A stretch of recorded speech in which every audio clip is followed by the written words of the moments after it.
What's up guys, it's Mega giving you another video for Link Evolution. This is a special one guys because it's the first of a collaboration between me and JoninJoe. Another YouTuber guys, check him out in the description down below. Once a week one of us are going to be showing a feature match between like decks that we own or own either decks we've previously made or decks that are to come, that are in the pipe work or just need a little bit of tweaking. So this week I'm the one that's hosting. If you want to see the next one, guys, check out it on Joe's channel. Joe's channel, throw a like, you know, all that good stuff. Please bear in mind, this is not to say my decks are better than Joe's or Joe's decks are better than mine. These are literally just to show you how our decks run and or some of our decks run against how they play against like decks that are either more powerful than them or less powerful than them. So you see what I mean, you get to see some gist, and we will be doing commentary on it, so you get I'm here for your entertainment. God help you all for today. And please stress, I want to stress this enough, we do not know what decks each other are, what we're using when we go into these videos, so it's more of a shock to you as it is to us as well. And with that guys, let's get into the video. Okay, starting us off guys, as you can clearly see, I am using Mekk Knights, and Joe he kind of bricked the first one. As we can clearly see, we've got a little bit of luck. We actually have got like not a bad hand. We've got like 2 Ash Blossoms, a hand trap, infinite opponents, a hand trap. We've got 2 Mekk Knights, so you know, we're on Mekk Knight Evoke, very decent deck, and we played the Upstart Goblin in order to search out a Caught by the Grave. I did play the infinite opponents in the wrong place. I should have played it in the column where Joe has got his set card, but yeah, kind of did. It was a misplay. Yeah, you guys think we're not like we're both using a decks that both of us have recently just made these as well. Like this is like a new version of my Vote Mekk Knight, and Joe is using a different. He's using a deck which we'll get into when you can clearly see what he's running. I think and please be aware, you will be surprised. So Mekk Knights are better at going second. We kind of won the coin toss, so we're going second. The reason why you can see me now summoning out that second Ash Blossom was because we've already got one in hand, and I wanted to go into Mekk Knight of the Morning Star, and I kind of forgot about its ability. So on its ability, so with its ability, we can discard a Mekk Knight from our hand and draw a World Legacy spell or trap.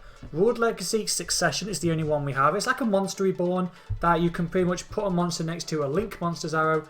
The reason I decided to do this play was because I wanted 2 monsters on the field to go for the attack, so I could deal some damage over Joe. Unfortunately, we are against Joe, and of course every time he sets a face down card, it's Caught by the Grave or it's Infinite Impermanence. So of course he had to Call by the Grave my Mekk Knight, which of course maybe so I couldn't do my plays, so I kind of you could kind of say I wasted a hand trap really, but we've still got the Ash Blossom in hand, we've still got Caught by the Grave, Infinite Impermanence, and as you can clearly see with what we hit, it was a Gaga Clerk. So Joe is running a Utopia deck. I'm not going into why he's running it. It's just what he decided to choose, and I decided to choose a Mekk Knight, which again, both using decks that we are most hopefully going to use up in the future. I don't believe he's made a Utopia deck, so watch out for that. Because of our Purple Nightfall's effect, it returns during the next standby phase, and we did draw the magical Magical Meltdown. However, because it's now me we're talking about here, it's Mega, I did a misplay and I accidentally said no, I don't want to add Alistair to my hand, which pretty much ruined a lot of my plays. So what I decided to do was basically a backup and just hope to God Joe didn't get over me. So what we decided to do was bounce the Purple Nightfall to search a yellow star. We can search out any Mekk Knight we want. I basically want to do that so at least next turn, if things go south, we still have a Mekk Knight. So we decided to go away into Vertex Anaconda that needs 2 Link monsters, and you might think, why am I doing that? I can do more damage with those 2 monsters.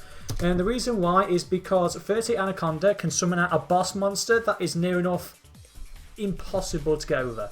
Rainbow Neos. 4,500 attack points, guys. Combine that with Vertigo Anaconda, that's 5,000 points of damage. If we got the Alistair off, we could have got a Mekk, and we could have got like another 2,500 like damage off, or even more with like it wouldn't have been an OTK, but it would have been very close to finishing off Joe. So the reason why we're going into Rainbow Neos is because he has 3 major special abilities. We can either send the top card of our deck to the grave to reset Joe's graveyard.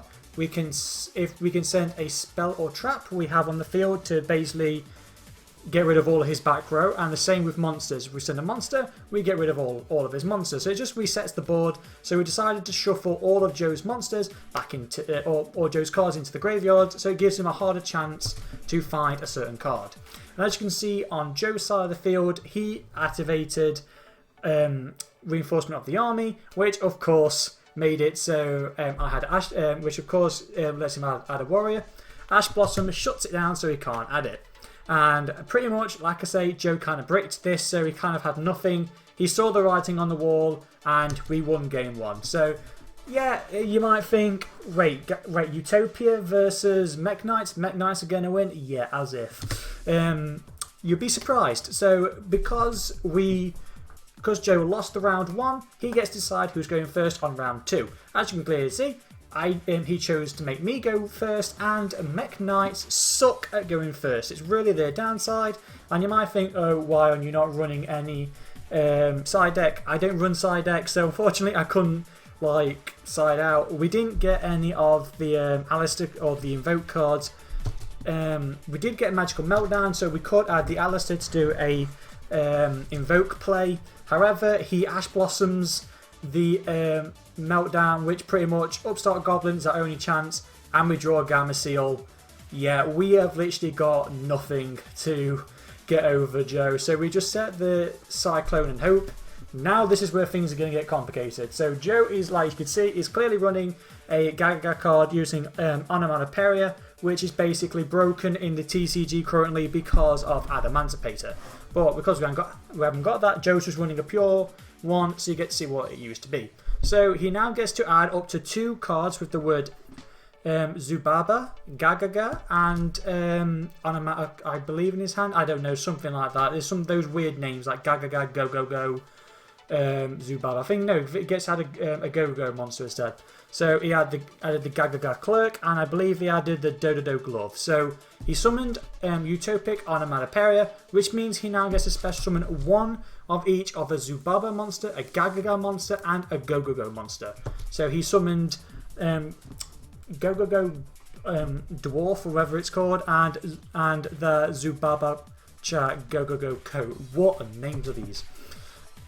And then he was able to summon Gagaga Clerk. So he's got 3 monsters on the field, just like that, from 1 magic card and from Utopic Onomatopoeia. So right now, we might think it's not too bad, can't OTK us, we're fine.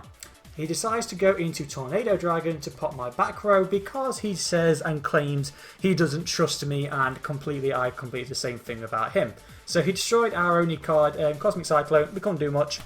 And because of Dododo Gloves effect, because he has a face-up Go Go Go or Dododo monster on the field, he can special summon this bad boy from his graveyard. So he resurrected it, which means he gets to go into now another rank 4 play, and he goes into Utopic Double, which of course lets him search out Double or Nothing. So I'm expecting that in his hand, so now he can pretty much go for the OTK. The only saving grace is with Utopic Double, the monster that he summons with its effect can't attack me directly. So we kind of live through a little bit of that, but it means we're going to face something more fierce. So he goes into Utopia. Again, he can't OTK us with Utopia because we're protected from Utopic Double's effect. But this is Joe, and he's always known for that spice, and he is going to do it right now. So Utopic cards, I've got like some extra monsters in the extra deck, like Utopic Dragon, and of course Utopia Prime, Zexor Future, where you can like overlay them and if you have a rank up magic in your hand, you can discard it and go into extra plays. So he discarded the Astral Force to go into Utopic Zexal, a very, very powerful Xyz monster, guys, and also a very terrifying one. All you have to do to summon it is discard a rank up magic and basically use any Utopia monster you control. The reason why Joe went into Utopia Prime to then go into Utopic Zexal is because then it gives it an extra overlay unit. So what Utopic Zexal does is it has a quick effect where your opponent cannot activate cards or effects. Yeah, and which basically means, like now, we draw, we got Trickstar Candina, which if we was able to play it, would have equaled a free Rainbow Neos, because we'd be able to go into another Trickstar wheel running in the deck, which means you can go into Vertic Anaconda with those two, then boom, Vertic Anaconda brings out the Rainbow Neo. So just one Trickstar Candina or Trickstar Light Stage equals Rainbow Neos. And then, of course, because of Utopic Zexal, he shuts it down so we can no longer activate monster effects for the remainder of the turn. Now, I was in a tough choice, because with Gameciel, I can still play its effect to tribute a monster. I was in a tricky position. If I tributed the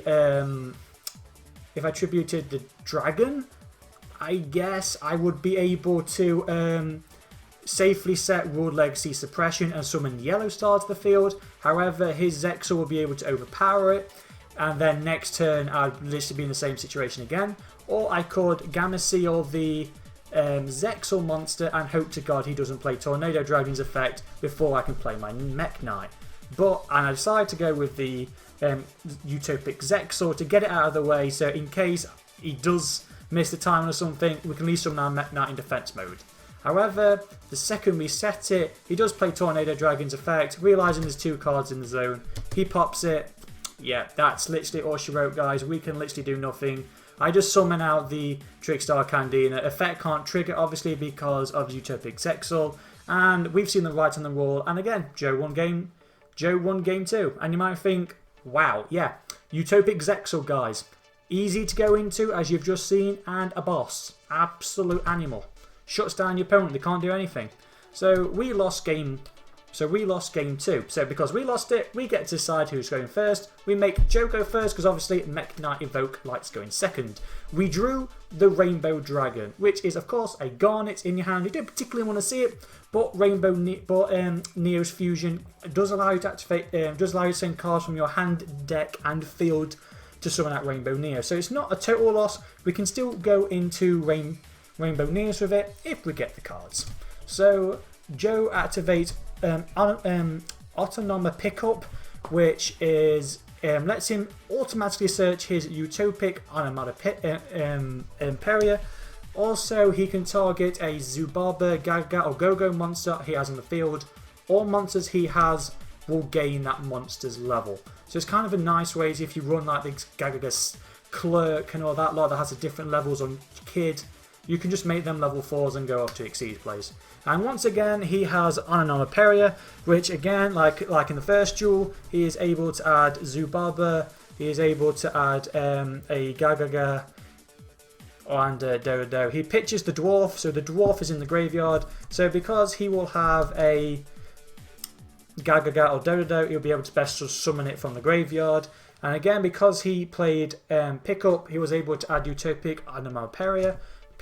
Again, lets him special summon a Zubaba, a Gagaga, and a Dodo. So we've got the Gagaga sister on board, we have Child on board, and we have that Zubaba monster. His Zubaba monster resurrects the Go-Go-Go Glove. And again, because of Pickup, he can make his level 2 monsters level 4. So right now, we are in a pickle. We are in a very big pickle, boys. As you can clearly see, he decides to go into number 60, Durgarist the Timeless, because Joe is going to skip his next draw phase and draw 2 cards straight away, then discard 1. He's kind of hoping for a nice card, maybe like Xyz Change Tactics or Rank Up Magic to extend his plays. So now, because again the Dwarf is in the graveyard, he is able to resurrect it back to the field, and he decided with his numbers ability to discard the double or nothing because he doesn't need it on turn 1 anyway. So now he's got, again, he can go into another 2 level 4 monsters. So now it's literally fingers crossed, boys, and hope we draw something sweet, which I believe he's currently thinking, saying, we're all obviously talking during all this, and we're like, so what's he going to do? And he decides to exceed summon into Utopia, and he was actually going to, I put in defense mode because he was actually going to end it, but at the end, he did decide to do something completely different, and you're going to see in a second. He decides to go into Babushka. So with this play, he would actually be able to do a Babushka lock and stop us from like basically summon, like all of our monster effects would be negated. So even if we did summon Alistair, we wouldn't be able to search the invocation. And then because he has Utopia on board, we won't be able to attack him. And again, because he's got a face down, you know it's going to be Called by the Grave or Infinite Impertinence. So because I kind of mentioned it, say we're in chat at the time, mentioned it, and he was like, you know what, just for that I'm going to be mean. And he decides to exceed summon all of his monsters to go into Utopic Zexal, which I must admit is actually very mean. And because he has 3 number monsters, he's able to overlay them all together to form Utopic Zexal properly. It has 3,000 attack points. Again, when he uses his effect during my turn, we are literally now locked. You can't get over a 2,000 defense point monster when you can't you can normal summon, but you can't play any monster effects. Unfortunately, guys, we literally prayed to the gods and we drew Gameciel, the only card that could save us right here, right now. So with Gameciel, we tribute his Utopic monster and basically summon Gameciel to his side of the field.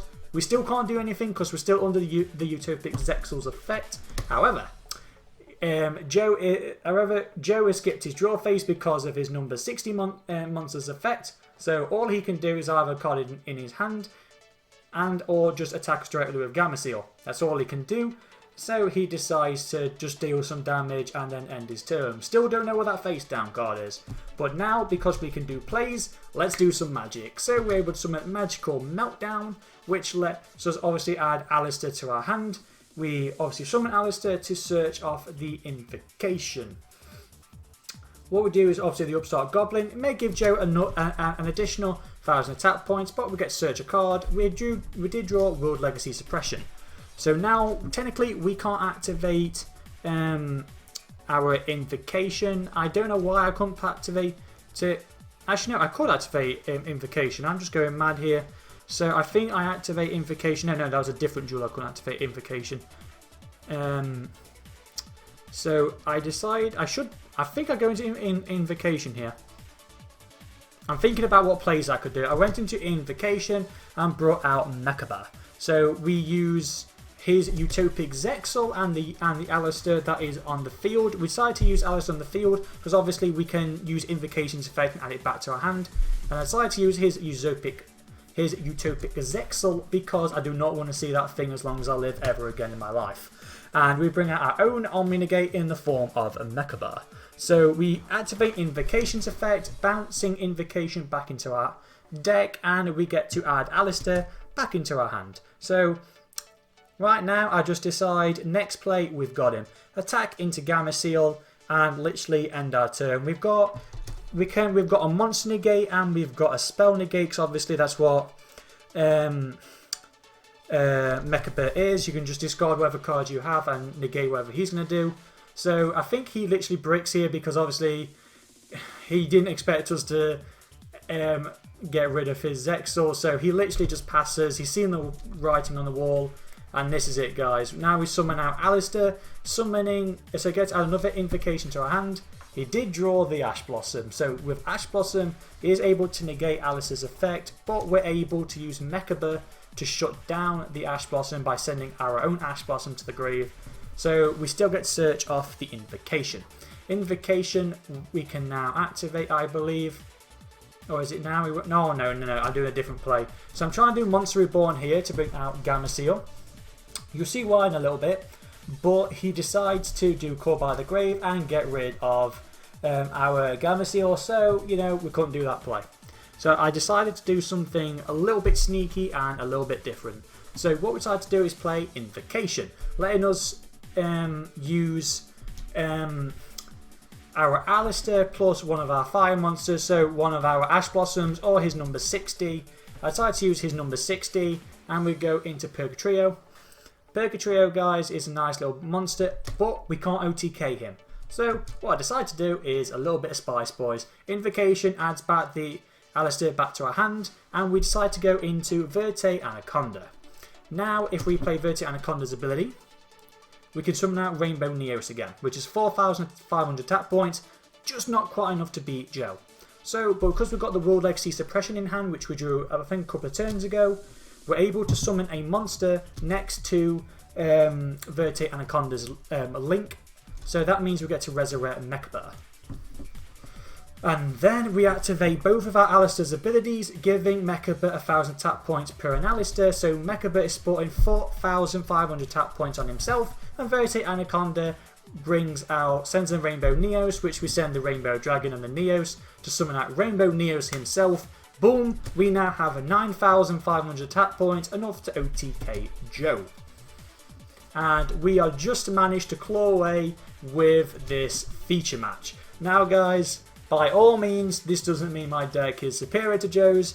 We got lucky. We believed in the heart of the cards and they literally came, guys. We drew Gamma Seal when we needed it, or that duel could have been completely different. So yeah, guys, I hope you enjoyed this feature match between me and Joe. Again, we're going to do one once a week, so stay tuned for Joe's one on his channel. And stay tuned for these decks, because you know we haven't released them. I don't think yet. I don't think on Joe's end. And again, they might change. But they might not. So wherever, guys, you are in the world, please remember: stay healthy, stay safe. Take care. Goodbye.